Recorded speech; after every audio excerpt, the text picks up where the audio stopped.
सह्याद्रीच्या डोंगराजवळ एक छोटंसं गाव होतं. मित्रांनो, तुम्हाला पण हॉरर स्टोरी आवडतात? गावाच्या पलीकडे एक दाट जंगल होतं. जंगलातून जाणारा तो रस्ता जुना रस्ता होता मित्रांनो. तो गावातील म्हातारे लोक म्हणायचे, रात्रीच्या अंधारात त्या रस्त्याने कोणी जाऊ नका, कारण तिकडं एक अद्भुत घडत असतं. पण त्या गावातील एक मुलगा अमोलचं त्या गोष्टीवर लक्ष नसायचं. अमोल विश्वास ठेवत नव्हता. एका दिवशी अमोल त्याच्या मित्राच्या घरी गेला होता. बोलता बोलता रात्रीचे 9:15 वाजले होते. जाता वेळेस त्याला त्या जंगलातून जायचं होतं. मित्राने त्याला थांबून ठेवलं. मित्र बोलला, जाताना त्या जंगलातल्या रस्त्याने जाऊ नकोस, दुसऱ्या रस्त्याने जा. अमोल त्याच्या मित्राला बोलला, अरे भूतभीत काय नसतं. व अमोल त्याची गाडी घेऊन निघाला. अमोल जंगलाच्या दिशेने जात होता. जंगलातून जात असताना फक्त अमोलच्या गाडीचा आवाज येत होता. झाडांचा सळसळाट व जंगलात पसरलेली शांतता फक्त काहीतरी भासवत अमोलला काहीतरी भासून देत होती. अचानक पुढे जात असताना अमोलच्या अचानक लाईटचा हेडलाईट बंद झाला. अमोलने जागेवर बाईक थांबवली आणि विचार करू लागला, अरे काय झालं अचानक गाडीला? हेडलाईट कसा बंद पडला? त्याने बाईक लावून हेडलाईट बघितला. एकदा दोनदा प्रयत्न केला, पण गाडीचा काय हेडलाईटच चालू नाही झाला. तेवढ्याच जंगलातून कुठून तरी पैंजणांचा आवाज अमोलच्या कानावर पडला. अमोलचं मन खूप शांत झालं. कशाचा आवाज येतोय अमोल विचार करू लागला. अमोलने मागं वळून बघितलं तर मागं कोणीच नव्हतं. अमोलनं स्वतःच्या मनाला सावरलं व स्वतःला समजूत घालू लागला, अरे कोणी नाही मागं, असा तो समजत होता. कदाचित वाऱ्यामुळे आवाज येत असेल असं अमोलला वाटू लागलं. पण परत पुन्हा तो आवाज ऐकू येत लागला, छम छम छम. पण यावेळी तो आवाज एकदम जवळून येत होता. अमोल घाबरू लागत होता. अमोल बाईक साईडला लावून रस्त्याच्या कडेला उभा होता.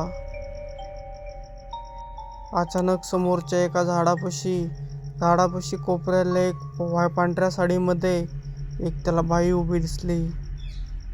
तिचे लांब लांब केस. ती अमोलकडे जसं काय पाहती असं अमोलला भासत होतं. अमोलने घाबरत विचारलं, कोण आहे तिकडं? पण अमोलला काय उत्तर आलंच नाही.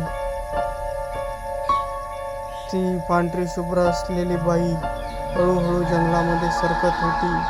अमोल तिच्याकडे पाहत होता. ती अचानक जंगलामध्ये जात असताना अचानक थांबली व मागे वळून बोलली, चल माझ्या मागे ये. अमोल मागे सरकला, बोलला नाही. अमोल बाईककडे धावला. बाईक स्टार्ट करण्याचा प्रयत्न केला आणि आश्चर्य काय, बाईक तेवढ्यात काय स्टार्ट झाली. अमोलने बाईक गावच्या दिशेने जोरात धावली.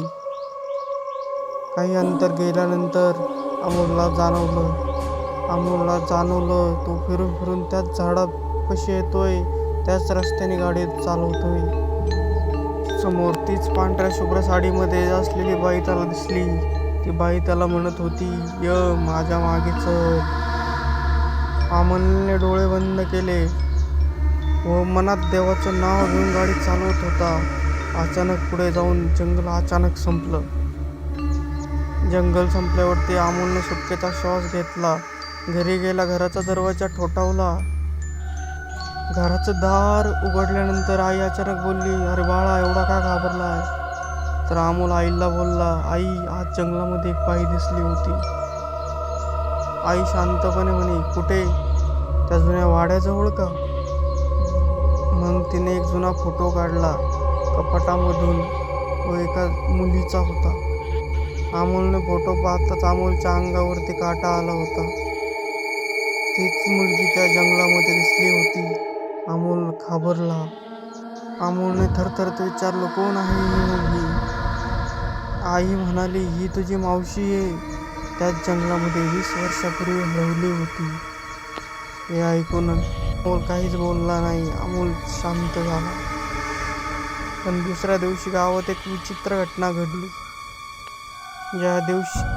ज्या ठिकाणी अमोलची गाडी खराब झाली होती त्या ठिकाणी गावकऱ्यांना ती बाईक परत तिथे दिसली. बाईकच्या सीटवर एक मातीनं नाव लिहिलं होतं, काल तू त्या जंगलामध्ये एकटा नव्हतास. त्या दिवसानंतर अमोलने परत कधी स्वतःची बाईक त्या जंगलातून त्या रस्त्याने परत नेण्याचा कधी प्रयत्न केला नाही. आणि अजूनही त्या गावातून जाताना, त्या रस्त्याने जाताना, त्या काळोख्या अंधारामध्ये जाताना तो पायाचा आवाज, चमचमचा आवाज गावकऱ्यांना ऐकू येत असे. लोक आजही घाबरतात त्या रस्त्याने जायला, कारण तो गावाकडचा जुना रस्ता आज पण काहीतरी रहस्य आहे असं गावकऱ्यांना जाणून देत होता. भावांनो, ही स्टोरी तुम्हाला कशी वाटली मला कमेंट करून नक्की सांगा.